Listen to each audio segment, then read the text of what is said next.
Daniel 11 through 14. Chapter 11. As for me, in the first year of Darius the Mede, I stood up to support and strengthen him.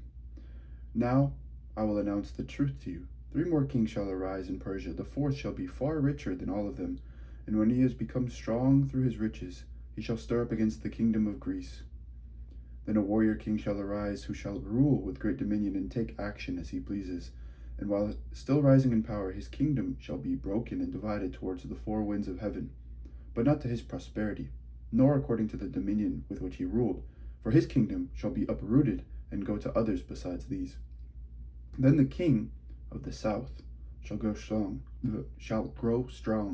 but one of his officers shall grow stronger than he, and shall rule a realm greater than his own realm. After some years they shall make an alliance, and the daughter of the king of the south shall come to the king of the north to ratify the agreement. But she shall not retain her power, and his offspring shall not endure. She shall be given up, she and her attendants, and her child, and the one who supported her. In those times a branch from her roots shall rise up in his place. He shall come against the army and enter the fortress of the king of the north, and he shall take their action against them and prevail. Even their gods with their idols and with their precious vessels of silver and gold he shall carry off to Egypt as spoils of war. For some years he shall refrain from attacking the king of the north. Then the latter shall invade the realm of the king of the south, but will return to his own land. His sons shall wage war and assemble a multitude of great forces, which shall advance like a flood and pass through, and again shall carry the war as far as his fortress. Moved with rage, the king of the south shall go out and do battle against the king of the north, who shall muster a great multitude, which shall, however, be defeated by his army. When the multitude has been carried off, his heart shall be exalted, and he shall overthrow tens of thousands, but he shall not prevail. For the king of the north shall again raise a multitude larger than the former. And after some years he shall advance with a great army and abundant supplies. And in those times many shall rise against the king of the south. The lawless among your own people shall lift themselves up in order to fulfill the vision, but they shall fail. Then the king of the north shall come and throw up siege works and take a well-fortified city. And the forces of the south shall not stand, not even his picked troops, for there shall be no strength to resist. But he who comes against him shall withstand him. He shall take a position in the beautiful land, and all of it shall be in his power. He shall set his mind to come with the strength of his whole kingdom, and he shall bring terms of peace and perform them. In order to destroy the kingdom, he shall give them a woman in marriage, but it shall not succeed or be to his advantage. Afterwards he shall turn to the coastlands and shall capture many, but a commander shall put an end to his insolence. Indeed, he shall turn his insolence back upon him. Then he shall turn back towards the fortresses of his own land, but shall stumble and fall and shall not be found.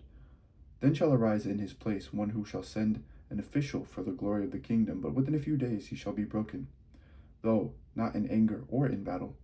In his place shall arise a contemptible person on whom royal majesty has not been conferred. He shall come in without warning and obtain the kingdom through intrigue. Armies shall be utterly swept away and broken before him, and the prince of the covenant as well. And after an alliance is made with him, he shall act deceitfully and become strong with a small party.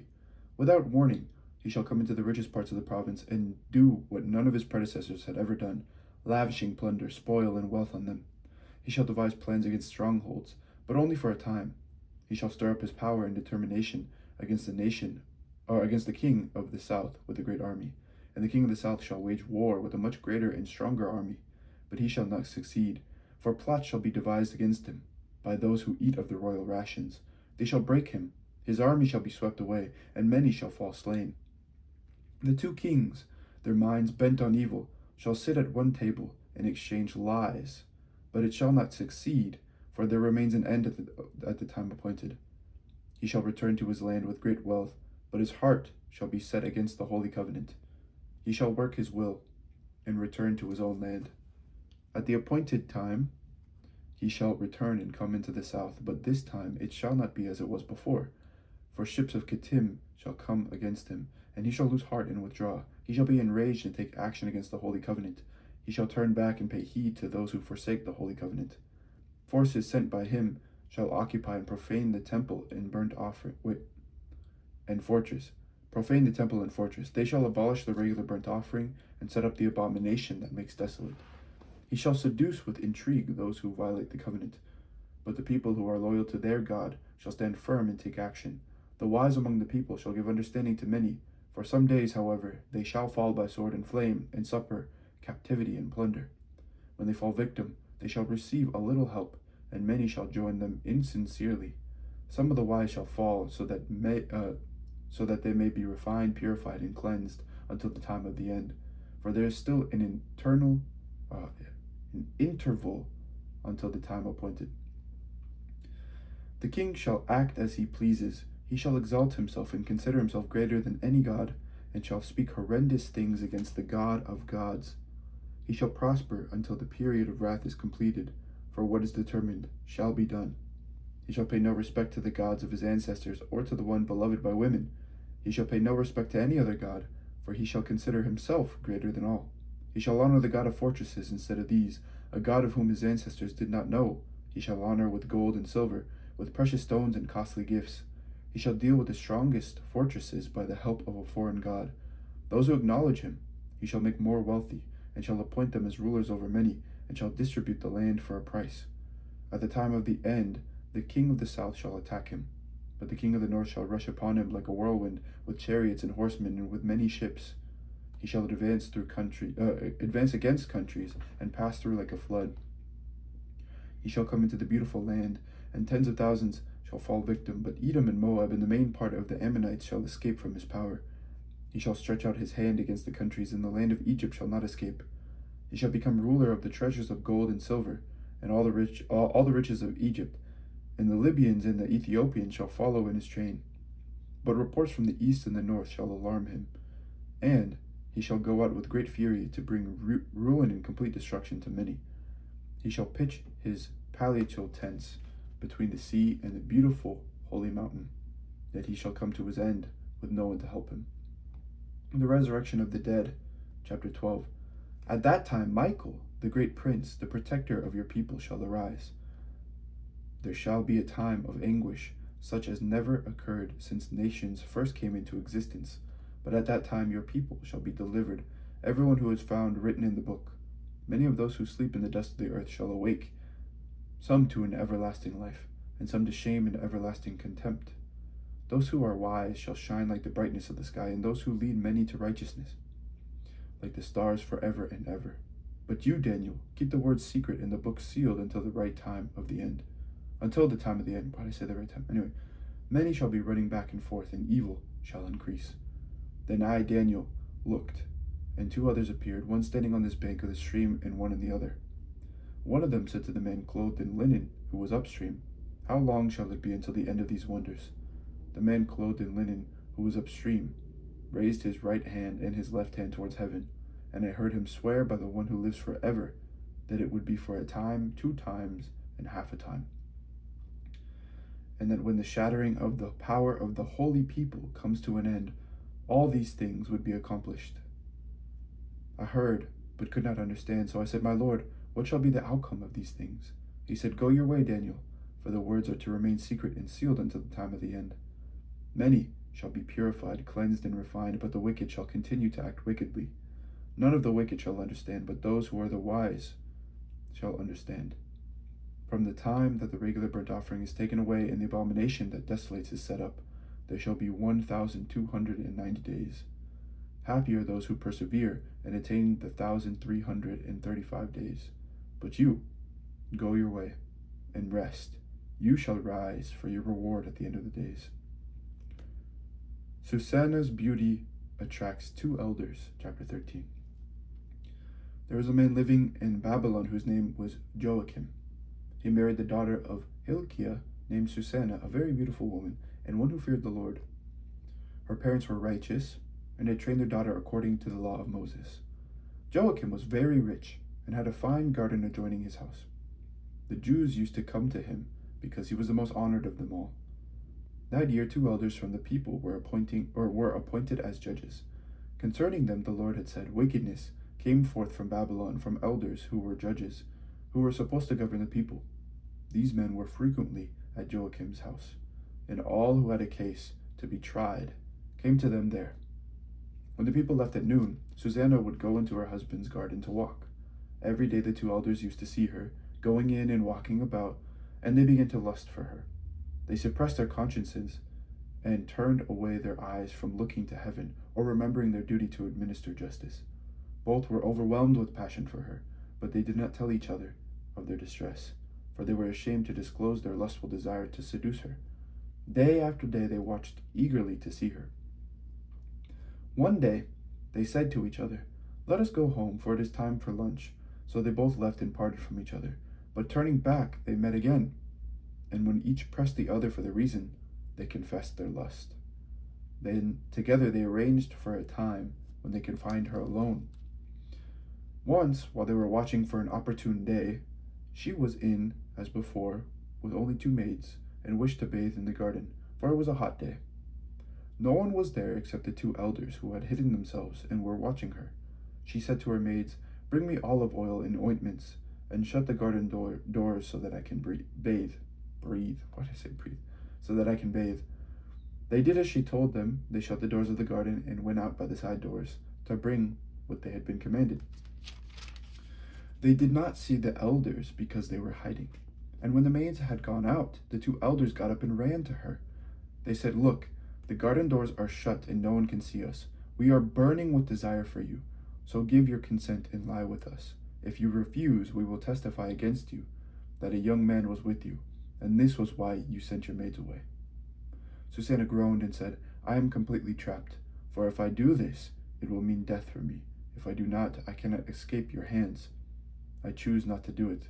I will fall into your hands rather than sin in the sight of the Lord." Then Susanna cried out with a loud voice, and the two elders shouted against her, and one of them ran and opened the garden doors. When the people in the house heard the shouting in the garden, they rushed in at the side door to see what had happened to her. And when the elders told their story, the servants felt very much ashamed, for nothing like this had ever been said about Susanna. The next day, when the people gathered at the house of her husband Joachim, the two elders came, full of their wicked plot to have Susanna put to death. In the presence of the people they said, "Send for Susanna, daughter of Hilkiah, the wife of Joachim."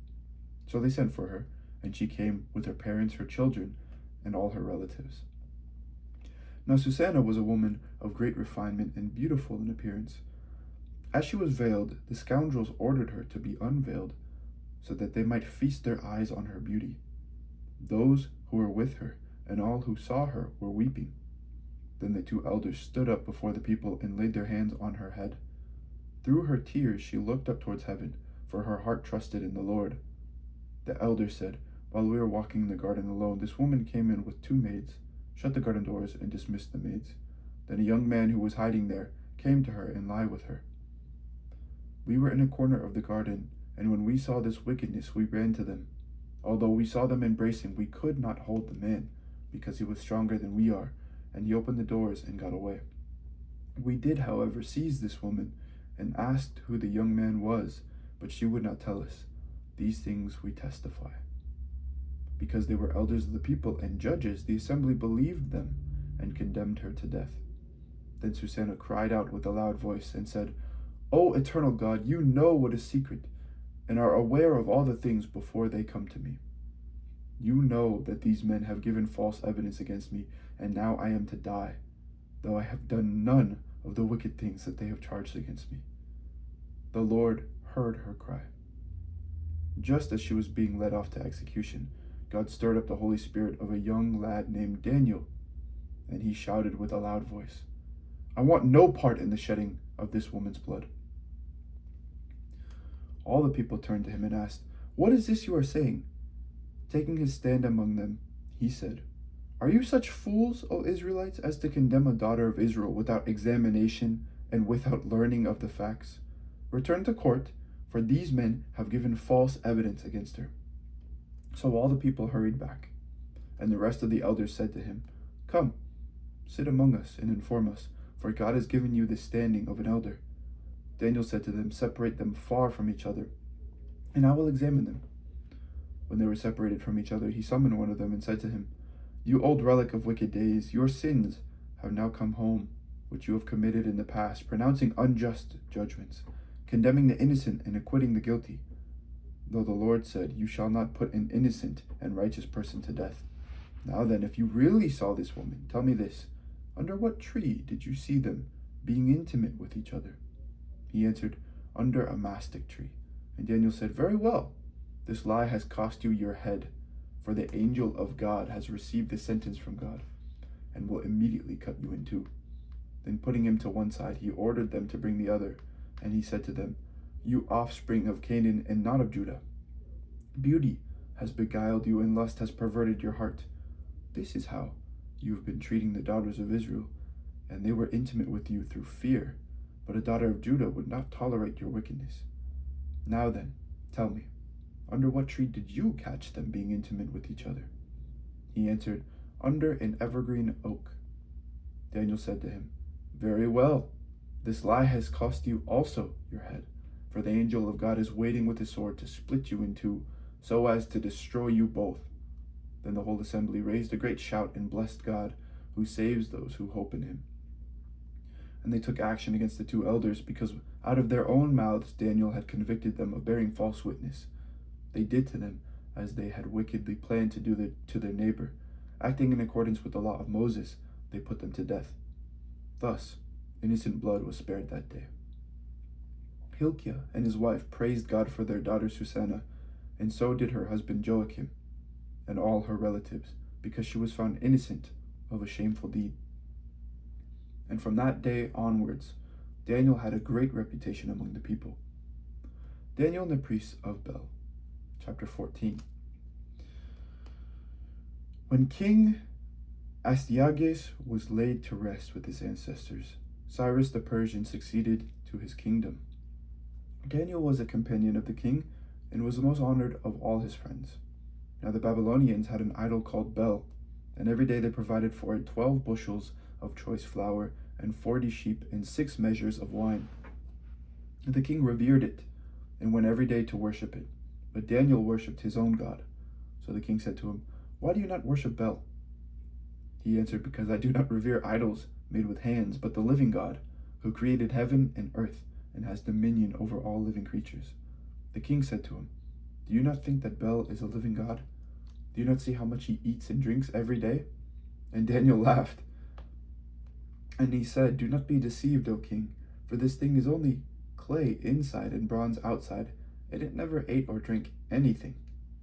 Then the king was angry and called the priests of Bel and said to them, "If you do not tell me who is eating these provisions, you shall die. But if you prove that Bel is eating them, Daniel shall die, because he has spoken blasphemy against Bel." Daniel said to the king, "Let it be done as you have said." All right. Now, there were 70 priests of Bel besides their wives and children. So the king went with Daniel into the temple of Bel. The priests of Bel said, "See, we are now going outside. You yourself, O king, set out the food and prepare the wine, and shut the door and seal it with your signet. When you return in the morning, if you do not find that Bel has eaten it all, we will die. Otherwise Daniel will, who was telling lies about us." They were unconcerned, for beneath the table they had made a hidden entrance, through which they used to go in regularly and consume the provisions. After they had gone out, the king set out the food for Bel. Then Daniel ordered his servants to bring ashes, and they scattered them throughout the whole temple in the presence of the king alone. Then they went out, shut the door, and sealed it with the king's signet, and departed.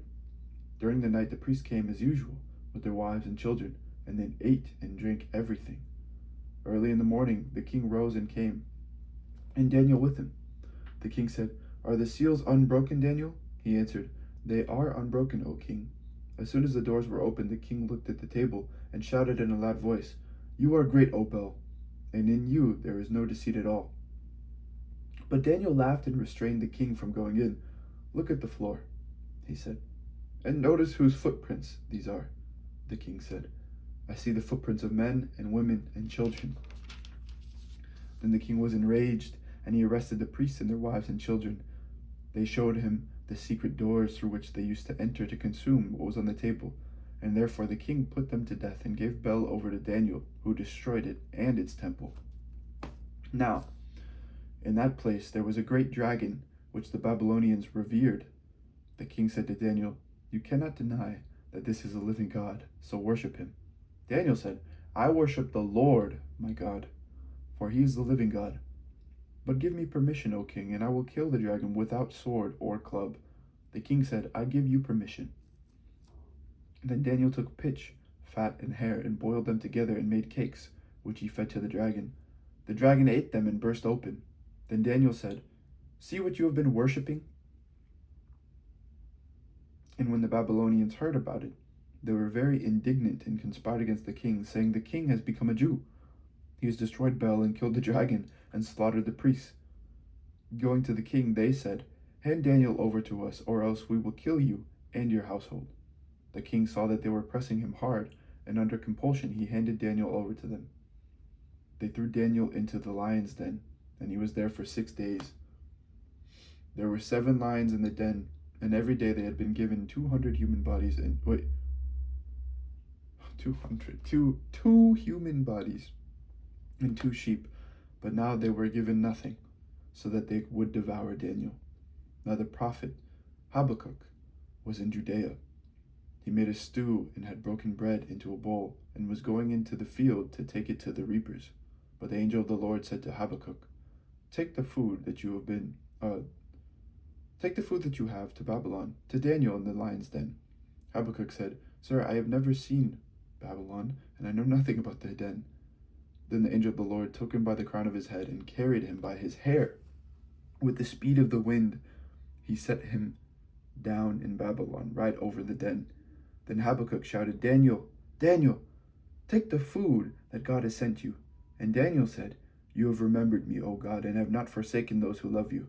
So Daniel got up and ate, and the angel of God immediately returned to Habakkuk to his own place. On the 7th day the king came to mourn for Daniel, and when he came to the den he looked in, and there sat Daniel. The king shouted with a loud voice, You are great, O Lord, the God of Daniel, and there is no other besides you. Then he pulled Daniel out and threw into the den those who had attempted his destruction, and they were instantly eaten before his eyes. This is the word of the Lord. Thanks be to God, and that was the last reading of Daniel. Thank you for listening. Have an amazing day, and take care. Stay cool in this heat. Bye-bye.